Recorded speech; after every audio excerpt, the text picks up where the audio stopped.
তারা আল্লাহ ব্যতীত তাদের পণ্ডিত ও সংসার বিরাগীদেরকে তাদের রব হিসেবে গ্রহণ করেছে। এই আয়াতে কাদের কথা বলা হয়েছে?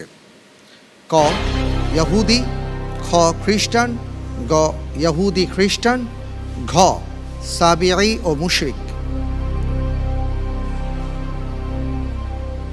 আলহামদুলিল্লাহ, আল্লাহ সুবহানাহু ওয়া তাআলার উপর ভরসা করে উত্তর বেছে নিচ্ছি গ ইহুদি খ্রিস্টান।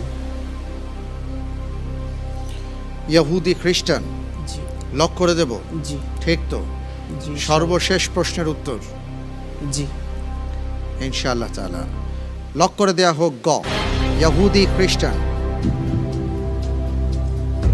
আপনি যে উত্তরটি দিয়েছেন আমি দেখতে পাচ্ছি আপনার উত্তরটি সঠিক উত্তর। আলহামদুলিল্লাহ। মাশাআল্লাহ।